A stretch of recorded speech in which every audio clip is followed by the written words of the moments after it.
Halo adik-adik, jumpa lagi di channel Five on Chemistry. Di video kali ini saya akan membahas cukup banyak soal tentang struktur atom, materi kimia kelas 10 semester 1. Jadi ini tentunya akan bermanfaat buat kalian yang sedang mempelajari ini, atau terkhusus buat kalian yang sedang mempersiapkan diri untuk menghadapi ulangan harian tentang materi ini. Nah, bagaimana soal-soal, bagaimana penyelesaian dan pembahasannya? Yuk, pastikan kalian mengikuti dari awal sampai akhir ya.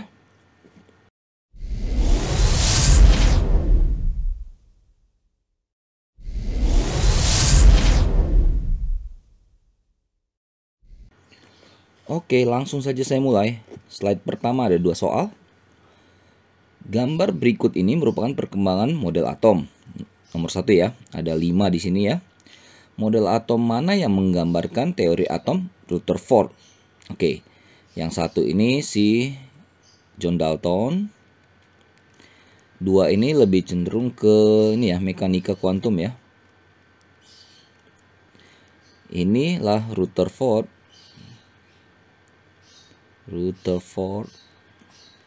Nah, kalau plus minus gini lebih ke si J.J. Thomson ya.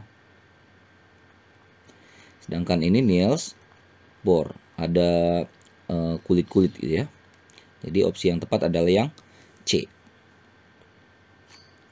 Oke, lanjut soal nomor 2. Perhatikan diagram percobaan Thomson berikut. Oke, ini ada gambarnya, ini sinar katode ya, pakai tabung yang ditemukan oleh si Crookes itu ya. Oke, berdasarkan diagram tersebut, pernyataan yang tepat tentang sinar katode. Sinar katode yang dihasilkan tergantung sifat zatnya. Nah, sifat zat ini apa? Maksudnya gas kah gitu ya, atau elektrodanya kah? Nah, kalau berdasarkan itu, Thomson tuh udah coba berkali-kali dengan menggunakan gas-gas yang berbeda, elektroda berbeda, ternyata sifat sinar katode yang ditemuin itu, yang dihasilkan tuh sama aja. Ya, jadi nggak tergantung pada ini ya. Oke, sinar katode dibelokkan ke plat logam positif. Oke. Sinar katode itu dia memang dibelokkan ke ini ya, ke ke plat positif, plat logam positif karena memang sinar katode itu bermuatan negatif. Jadi negatif kan dan positif saling tarik menarik ya.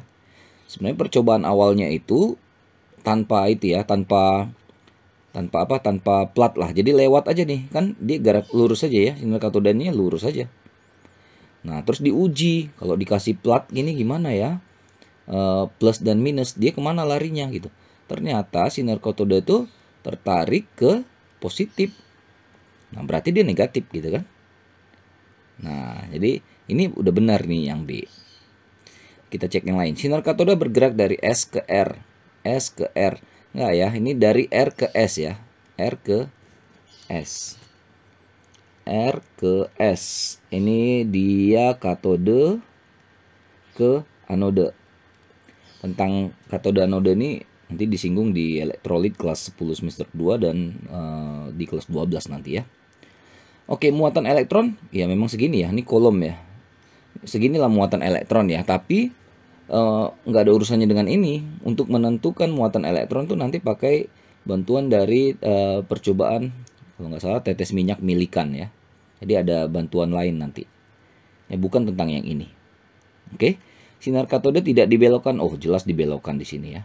Oke, so jawaban yang tepat adalah yang B. Yang D itu benar tapi tidak berhubungan dengan ini. Lanjut 3 dan 4. Perhatikan beberapa pernyataan tentang atom berikut ini. Oke, 1, 2, 3, 4, 5. Mana yang berkaitan dengan postulat dari Dalton? Oke, Dalton memberikan beberapa postulatnya tentang teori atomnya dia ya. Atom katanya berbentuk bola pejal. Iya. Elektron tidak melepas dan menyerap energi. Nah, elektron tuh nggak ada di masanya si Dalton. Jadi ini J.J. Thomson setelahnya Dalton ya. Jadi pasti nomor 2 salah.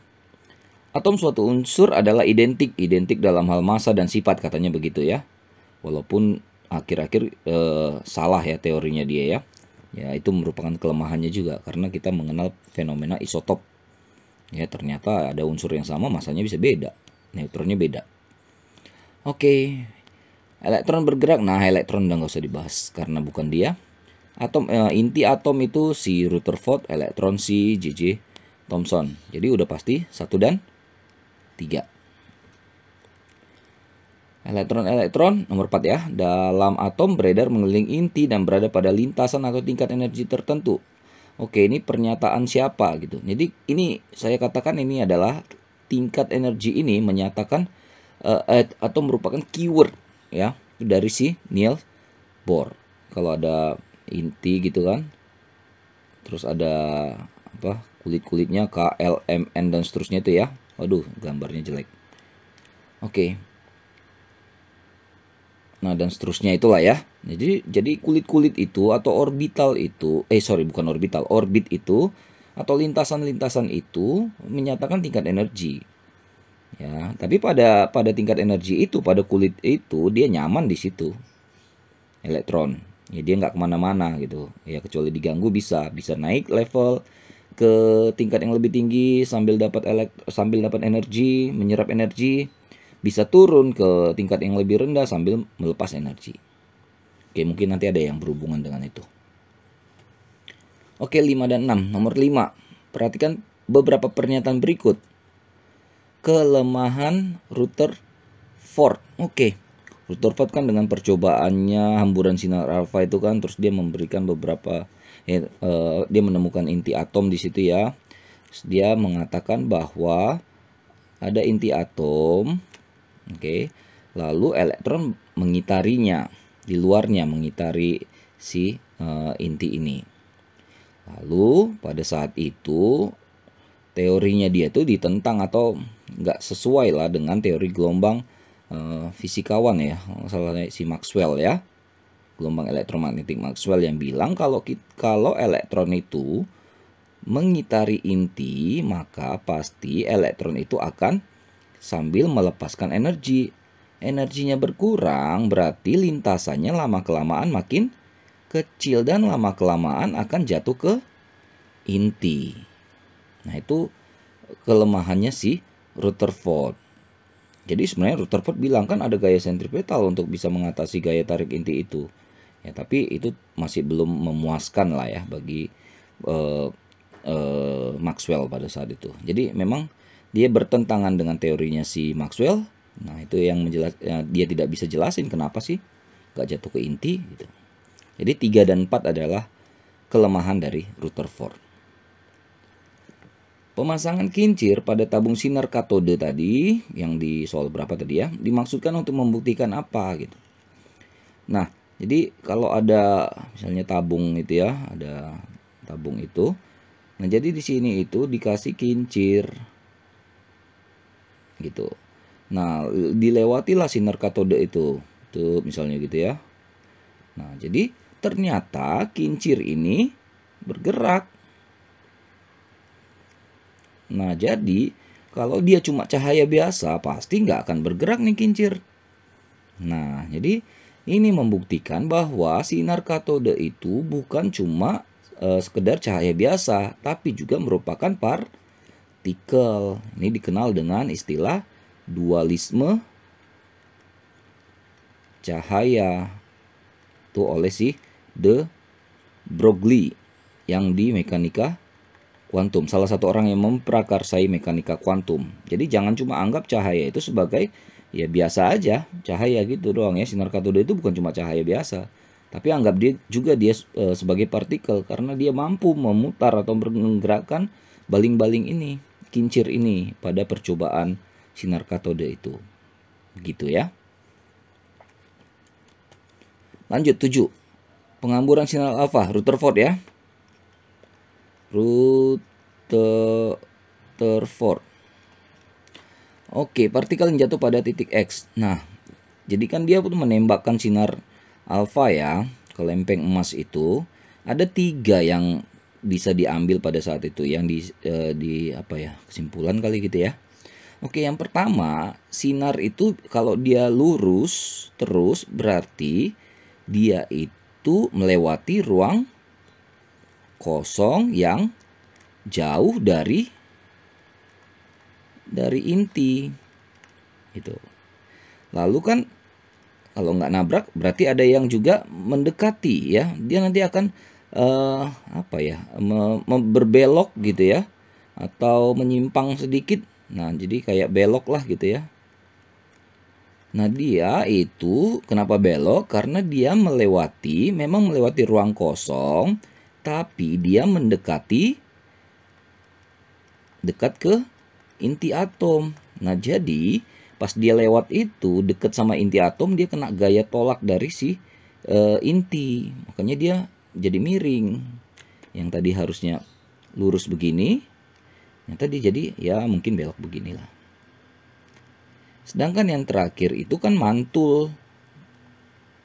Ya kenapa mantul? Ya kita tahu lah ya, benda yang mantul itu kan pasti kena terhadap sesuatu yang sifatnya keras kan.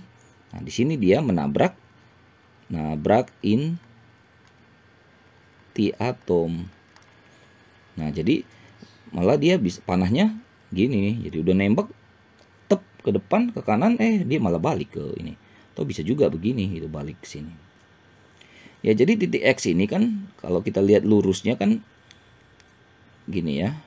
Tapi dia kan belok ya, menyimpang dikit gitu ya. Nah, itu karena dia memang masih di ruang hampa, tapi dia sudah dekat sekali dengan si inti atom, kena tolak dia sama si inti atom itu.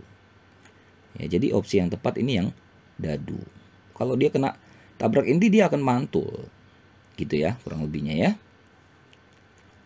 Kulit-kulit atom bukan merupakan kedudukan yang pasti dari suatu elektron, melainkan hanya suatu kebolehjadian ditemukannya elektron. Jadi nggak pasti ya di elektron di kulit itu di mananya, belum tahu juga. Gitu. Oke, pernyataan dikemukakan oleh siapa? Si Heisenberg, dikenal dengan ajas ketidakpastian. Salah satu juga orang yang memprakarsai mekanika kuantum. Pertama tadi ada de Broglie, Heisenberg, dan satu lagi Schrödinger. Oke, nah, jadi nggak bisa kita menentukan kedudukan yang exact ya dari suatu elektron. Jadi disebutlah itu dengan istilah ketidakpastian. Tempat paling mungkin menemukan elektron namanya orbital. Bagaimana menemukan orbital? Schrödinger itu dengan persamaannya sampai membuat bilangan kuantum. Gitu jalan-jalan ceritanya ya. 9. Perhatikan gambar dan beberapa pernyataan tentang model atom berikut. Oke, kita analisis dulu model atomnya. Ada tingkat energi, ini keyword. Itu pasti punya si Niels Bohr. Oke, mana pernyataan yang benar tentang kelemahan model atom si Niels Bohr? Dia nggak dapat menjelaskan spektra atau spektrum atom hidrogen. Salah, dia dapat. Ya, salah, dia dapat. Ditanya ini yang benar ya, kelemahan yang benar ya. Nggak dapat menerangkan pengaruh medan magnet terhadap spektrum atom. Nah, ini benar. Ini biasa disebut dengan istilah efek Zeeman. Ya, pemisahan spektrum garis menjadi beberapa komponen karena pengaruh medan magnet. Kenapa bisa begitu? Dia nggak bisa jelasin. Tidak dapat menjelaskan tingkat-tingkat energi atom hidrogen. Kalau atom hidrogen dia bisa, ya, dia bisa. Oke, tidak dapat menerangkan struktur atom berelektron banyak. Nah, kalau elektron banyak dia memang nggak bisa. Ya, jadi dia cuma bisa untuk si hidrogen saja karena elektronnya cuma satu. Ya, mengamati satu itu aja sudah ribet sebenarnya. Jadi makanya untuk banyak itu dia lebih ribet lagi. Maka pada saat itu dia nggak bisa. Maka yang tepat adalah 2 dan 4. Pernyataan yang benar. Ya, 2 dan 4 ya yang benar ya. Di antara pernyataan di bawah ini yang sesuai dengan teori J.J. Thomson. Oke, atom bagian terkecil dari materi. Nggak bisa. Oke lah, boleh. Tapi ini kan bukan si Thomson ya. Ini kan Dalton ya. Penggabungan atom-atom dalam perbandingan yang sederhana. Reaksi itu ya, reaksi penggabungan. Dalton juga. Elektron mengelilingi inti atom melalui lintasan. Lintasan itu tingkat energi itu keywordnya si Bohr. Dalam atom terdapat orbital. Orbital itu di mekanika kuantum. Dalam atom terdapat elektron yang tersebar merata. Oke, betul. Inilah yang seperti kita kenal dengan teori roti kismis. Jadi kalau ini rotinya ini bermuatan positif, lalu ada kismis. Kismis itu yang bermuatan negatif. Sehingga dan dia menyebarlah di sini ya. Acak juga ya. Dan overall jadi ini netral katanya. Ini Dalton ya. Ini Dalton, inti tingkat energi Bohr, orbital mekanika kuantum. Inilah si J.J. Thomson. Oke, yang E. Pokok teori atom Thomson itu dititik beratkan pada apa ya? Atom terdiri dari elektron-elektron. Oke, memang ya karena Thomson yang menemukan elektron itu ya. Elektron penyusun utamanya. Salah ya, jelas. Atom sebagai bola masif yang hanya berisi elektron. Jelas karena ada proton dan neutron. Atom sebagai bola masif bermuatan positif yang di dalamnya tersebar elektron sehingga keseluruhannya bersifat netral. Nah, ini dia. Kayak tadilah teori roti kismis tadi ya. Jadi rotinya itu yang bermuatan positif, atom itu, terus ada elektron-elektron yang menyebar begitu, jadi overall dia netral. Proton dan elektron, nah proton nggak dibahas di J.J. Thomson. Yang A ini nggak spesifik ya, lebih ke dadu ya. 12. Dibandingkan dengan teori atom Rutherford, Niels Bohr itu menangnya di mana gitu. Proton dan elektron itu enggak ya, karena proton elektron tuh enggak spesifik dibahas di Niels Bohr. Massa atom dia enggak spesifik ngurusin itu, muatan juga dia tidak. Nah, ini keyword lagi ya, tingkat-tingkat energi itu milik si Niels Bohr. Itu teori atau keyword dari teori atom Niels Bohr. Jadi katanya kan kata si Rutherford kan elektron mengelilingi inti gitu kan. Tapi ditentang kan sama Maxwell, kenapa nggak jatuh ke inti gitu, karena kan dia sambil mengitari tapi akan melepaskan energi, pasti nanti lama-lama energi berkurang dan dia nabrak inti, lintasannya makin kecil gitu. Oke, ya jadi Bohr menawarkan tingkat-tingkat energi ya, KLMNOPQ itu ya, KLMNOPQ gitu ya. Nah, ini saya bahas sedikit lah. Nah, jadi kalau tingkat energi semakin makin tinggi tingkat energinya ya, tinggi. Oke, jadi N lebih tinggi dari K dan seterusnya. Jadi elektron bisa pindah ke kanan ya, ke tingkat energi yang lebih tinggi tapi sambil serap energi. Tapi kalau dia turun gini, dia akan lepas energi. Oke, dia serap energi ya, karena supaya dia nanti kalau misalnya K mau pindah ke M, dia harus serap energi supaya dia levelnya nanti sanggup di tingkat energi M ini, kira-kira begitu. Kenapa dia lepasin energi misalnya dari N ke L? Ya karena di L itu energinya cuma lebih kecil dari N, jadi sisanya itu dia buang gitu. Oke, nah ini yang lebih tepat adalah dadu. Oke. 13. Isotop Fe2656, Fe2+ itu ionnya komposisinya gimana? Fe yang atom dulu ya, 2656, maka protonnya yang angka di bawah, elektronnya angka di bawah, neutronnya atas kurang bawah 30. Tapi kalau dia menjadi ion, ini 2+ ya, berarti protonnya tetap nggak ngaruh, elektron saja yang berubah. 2+ artinya buang 2, maka tinggal 24. Neutron tetap atas kurang bawah 30. Elektron di sekitar inti 26, salah. 28 proton di dalam inti juga salah. 30 neutron di dalam inti, ya benar. Di dalam inti itu ada proton dan neutron. Neutronnya kan ada 30, benar. 28 elektron di sekitar inti, salah. 56 neutron, 56 itu massa ya, neutronnya cuma 30. Oke, yang C yang benar. Diketahui unsur PQRS dengan ini notasi seperti itu.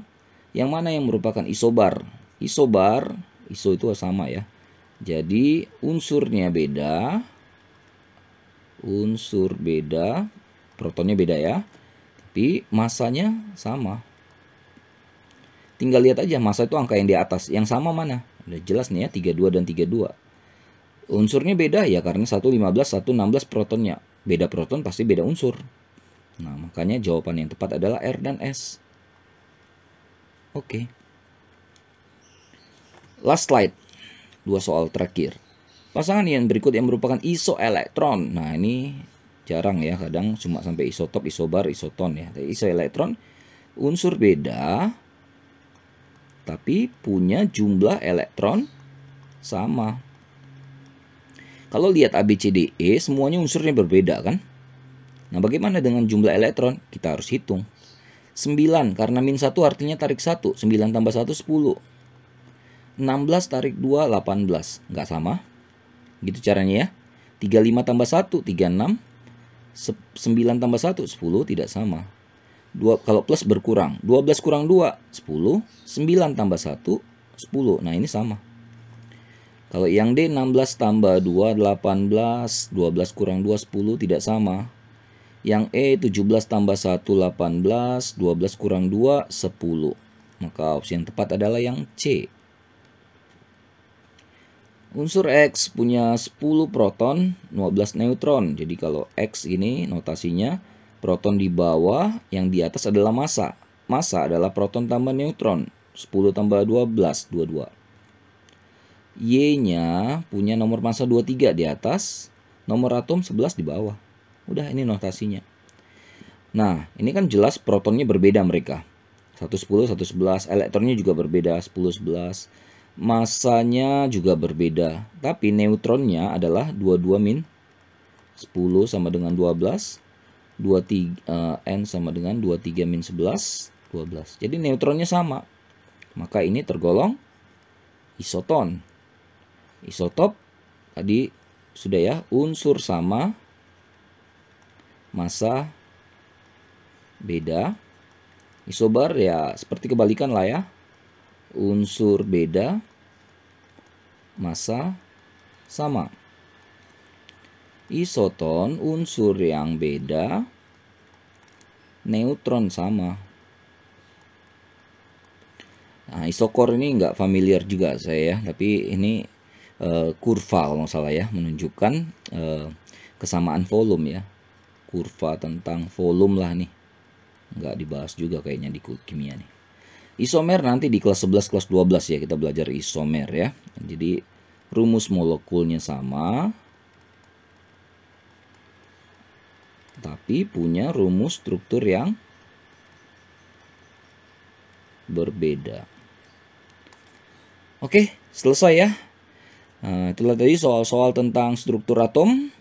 Mudah-mudahan bermanfaat, bisa dipahami, terutama buat kalian yang sedang mempersiapkan diri menghadapi ulangan materi ini. Maaf kalau ada kesalahan kekurangan, cek terus, update terus video-video terbaru lainnya di channel 5N Chemistry. Sampai jumpa dan bye-bye.